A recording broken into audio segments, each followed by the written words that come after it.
Hello friends, good morning all of you. Here I am Gadekar Sachin Pandit. Today we are discuss on UV visible spectroscopy.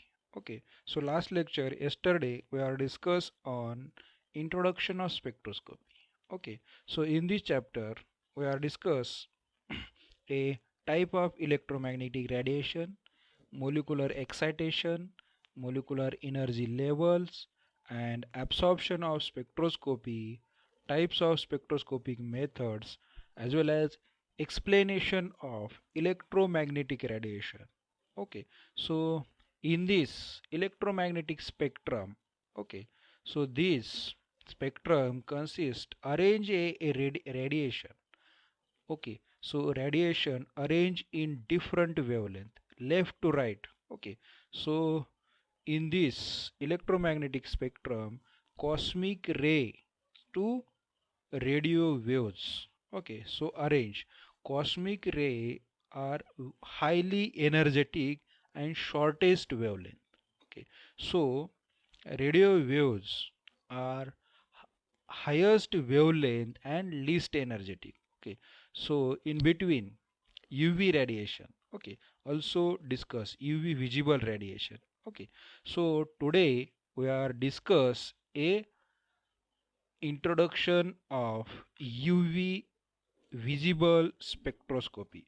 So in this UV visible spectroscopy we are discuss a different points such as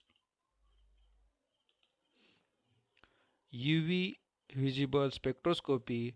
First, introduction in which we are discuss a types of UV absorption, use of UV absorption, spectrophotometer, spectrophotometer introduction, then Beer's and Lambert's law. So Beer's and Lambert's law, purpose of use.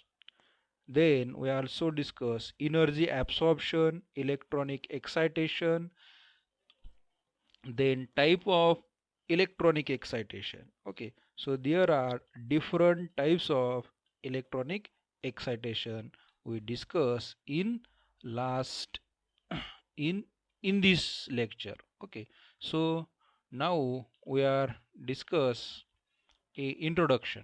Okay, so in this introduction, first UV. UV spectroscopy is the absorption spectroscopy. Okay, basically it involves the spectroscopy of photons and spectrometry. Okay, so in this UV spectroscopy use light in visible and near ultraviolet. Okay, so UV light use such as visible near UV light and near infrared region. Okay, so last lecture we are discuss electromagnetic spectra. Okay, arrangement of radiation in left to right, cosmic rays to radio waves. Okay, so in this spectrum UV lights. Okay, so UV lights use in UV spectroscopy. So next is the UV radiation or UV spectroscopy used for qualitative determination of solution of transition metal ion and highly conjugated organic compound. Okay, so for qualitative measurement we use a Beer and Lambert's law. Okay, so Lambert's and Beer's law is useful for characterizing many compounds. Okay, so here a spectrometer. Okay, so spectrometer, this is the diagram of spectrometer. Okay, so in this diagram consist different components such as light source, slit, sample holder, reference sample holder, then photocell, electronic amplifier, and lastly recorder. Okay, so in this there are different components shows different work.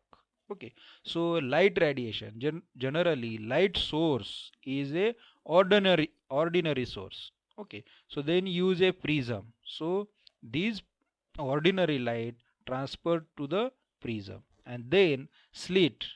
Okay, slit, what is the function of slit? Slit filter the light. Okay, light consists different radiation.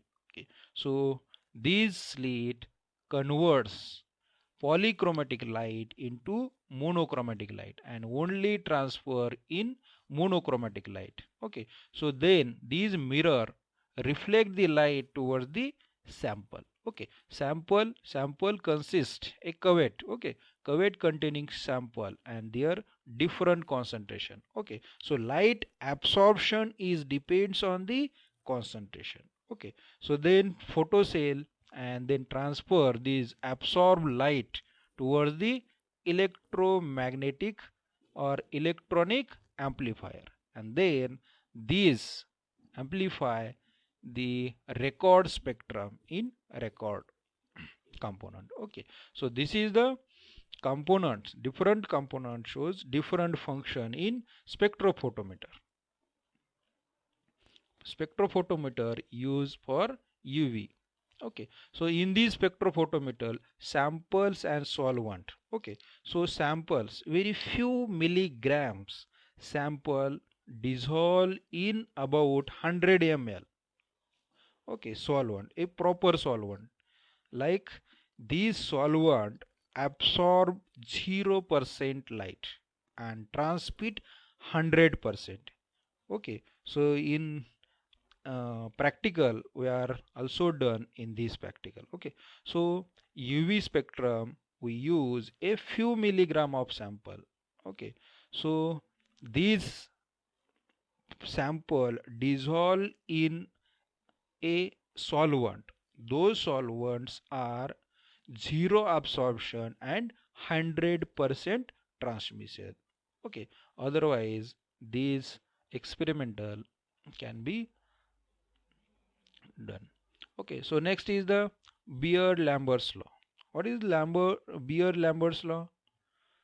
Beer-Lambert's law is depends on incident light and concentration of sample. Okay, so Lambert-Beer's law is depends on the absorption of light. Okay, so what is the absorption? Absorbance. Absorbance is the defined as the log of ratio of intensity of incident light and transmitted light. Absorption is the log of the ratio of intensity of incident light and transmitted light. Okay, so absorbance is equal to log I0 divided by I. I0 is the intensity of incident light and I is the intensity of transmitted light. Okay, so this, the Beer-Lambert's law state that absorbance of sample is directly proportional to intensity of light. Okay, or concentration into path length. Okay, Lambert-Beer's law state that absorption of sample is directly proportional to its concentration and path length L. Okay, A is directly proportional to C into L. Absorption directly proportional to concentration into path length. Okay, so this is the Lambert-Beer's law. So therefore absorption is equal to epsilon into epsilon into C into L. Okay, so this is the Lambert-Beer's law equation. Absorption is equal to epsilon into C into L. A is the absorption and epsilon is the extension coefficient and L is the cell length of cell, and C is the concentration of solution. Okay, so Lambert's-Beer's law, absorption is equal to extinction coefficient into concentration of solution into path length.